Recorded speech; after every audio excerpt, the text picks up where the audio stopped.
Hi everyone, this is Tim Poole, editor of Gambling Insider, and welcome to Gambling Insider's Regulated Market Focus, sponsored by Pronet Gaming, the online sports betting supplier that specializes in regulated markets.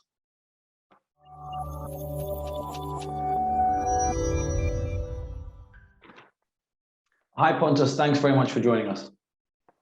Hi, thank you. It's great to speak to you today, and given kind of the events of the last few weeks, we have some interesting topics, I think, to talk about. And the very first one, you've no doubt been on a roller coaster of sorts recently. How did it feel, firstly, to hear that your time as Betsson CEO had come to an end? It didn't feel very well. I didn't think it was a good decision at the time, and which I explained. And I'm quite a big shareholder myself in Betsson, so if I would have thought it was a good idea, I would have probably arranged it by myself. So that is what I said basically. Mm-hmm. And how did it in turn feel to be back in business? Yeah, and actually I never left the business as such because I was on a termination period. So but now the decision is revoked, and I'm really happy about that. Does it maybe give you an even stronger tie to the company, a sense of kind of weirdly job satisfaction that you left, but you're still here? Maybe not like in that way, but when the decision was communicated, there was a lot of course, feelings in the organization. So I definitely got a strong support from all Betssonites, and I was really encouraged by that, and that kind of strengthened me that it's good that I'm still around as CEO, I believe. Yeah, no, I can imagine that's a good feeling, and that's good to hear. Recently, obviously, Betsson reported its Q3 results. What was your kind of overall take on these results, and what are your kind of thoughts and feelings going into Q4 and next year as well? Yeah, obviously, I think we concluded already before we reported that the Q3 report was going to be pretty much more about the future than the actual third quarter. The quarter as such was quite strong. We came in over expectations. Sportsbook was doing really, really well. But the focus of the report turned out to be on the fact that we would have to close down the business for Dutch people, which we did together with most other large operators. And what kind of impact that was going to have. That was one big topic.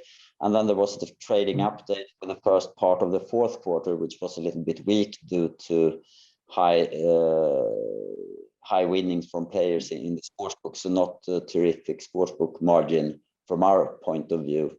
And that's a topic which I like to discuss, because sometimes people believe that when we are on a lower sportsbook margin, something is wrong.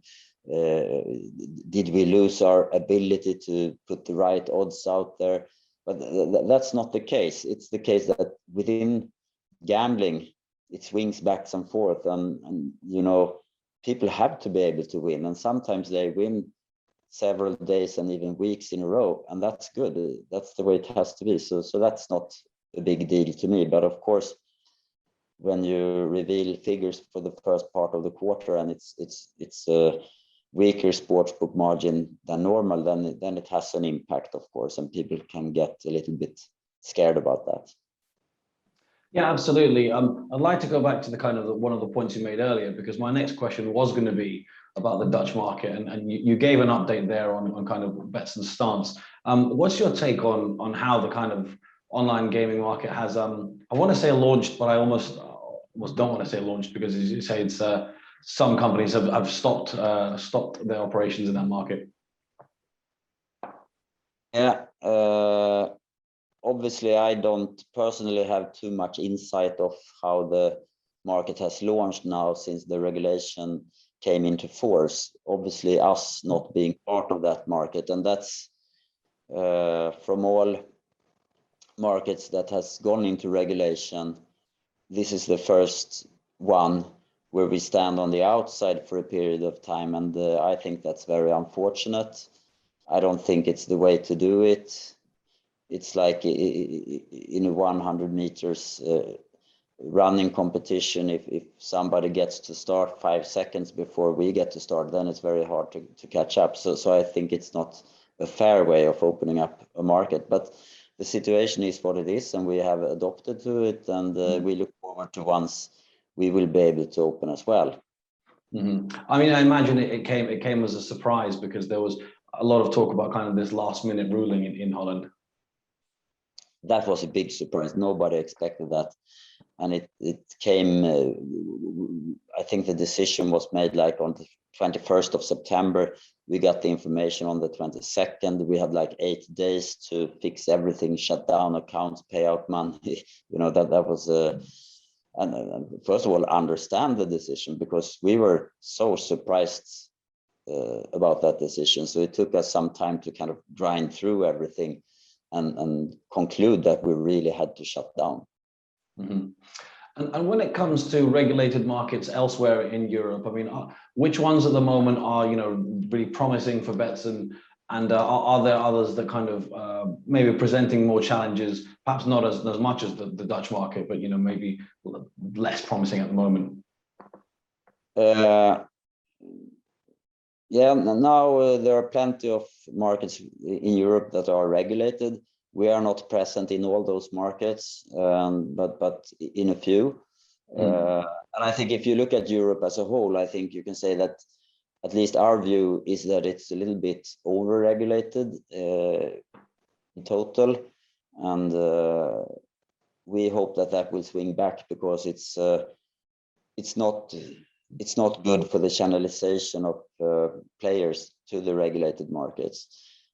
And we believe that in some markets there are too tight regulations and other things, which kind of makes it too hard for operators to run a proper business. And if we do not have a product which is attractive to the player, then the player will go elsewhere, and they will find the products that they want and the environment that they want, and we will be without revenues, the states will be without taxes, and we will be without any ability to monitor those players and protect those players.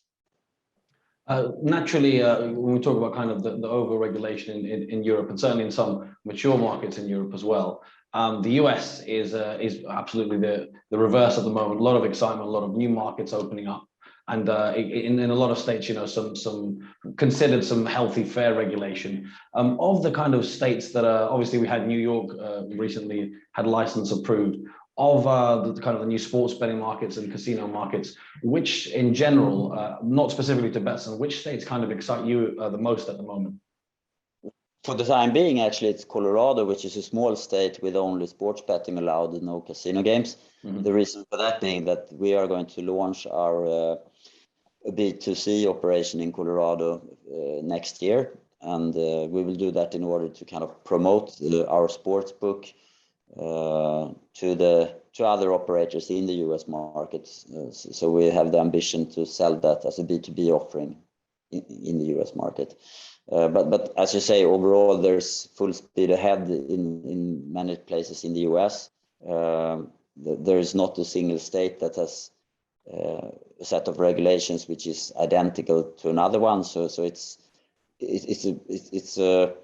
sometimes you refer to the US markets, but it's more like it's a bunch of markets with different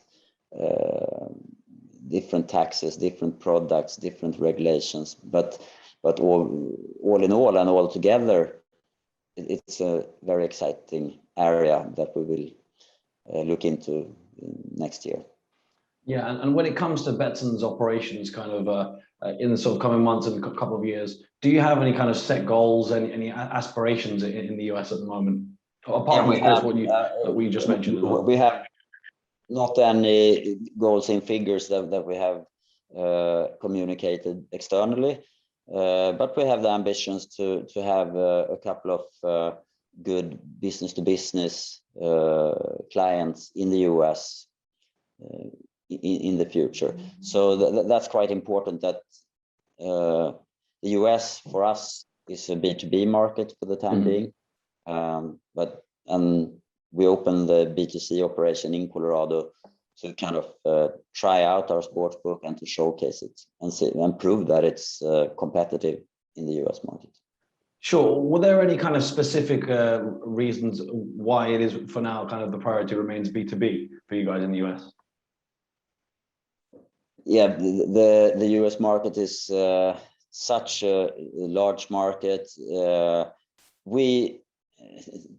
To put it simple, we don't believe that we can go to the US, which is not really our home turf, take up the competition and beat healthy and big competitors on their home turf. It's not we don't believe we would manage to do that. Sure. So it's more of a kind of a measured approach and kind of acknowledging kind of the state of the market as it stands. Yeah, and I think we are experts in sports betting. We have a very competitive product. The market is going to be enormous, and if we manage to support a part of that market with our sports betting product, our services, our knowledge within the area, then we will be really good off anyway. Not too far from the US, in Latin America, how do you assess kind of Betsson's progress? And obviously there was the Incobet acquisition as well. Yeah, we have been servicing that part of the world with our services for quite some time. We have been very successful, and we have built up a knowledge over time. And it's a large region. And now when we see that they are obviously a little bit behind Europe on the time scale, so to say. So it's an emerging market. There's a lot that will happen in that market in the next 5 to 10 years. So we see a great potential in that market. We are well positioned. Our product is proven to be very successful in the market. So this is an area where we put a lot of hope for the future, and we have good ambitions to do some proper investments and move ahead in that region. Sure. So we've discussed a few different geographical areas and a few kind of areas of the business, as well as the stories with your own position recently. My final question for you is, bearing in mind everything we've discussed, what are your kind of overall goals for 2022? And that's both on a personal note, but also for the organization.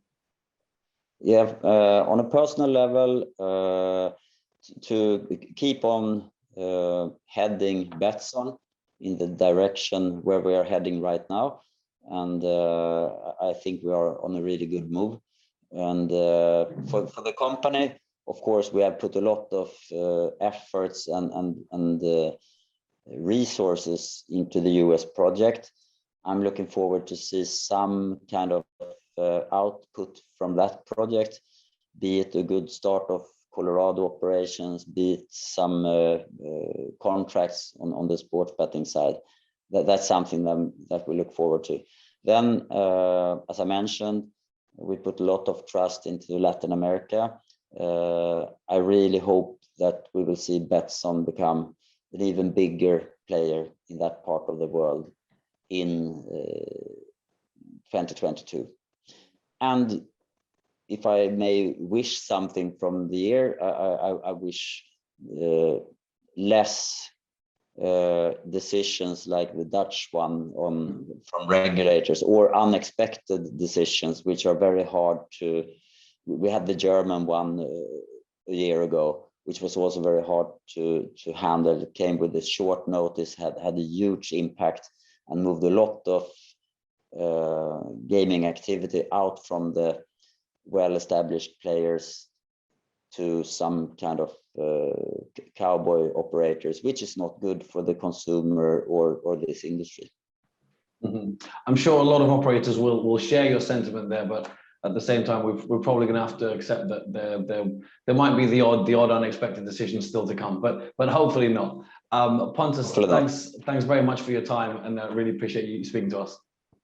Okay, thank you. See you. Bye bye. Bye bye. Thank you.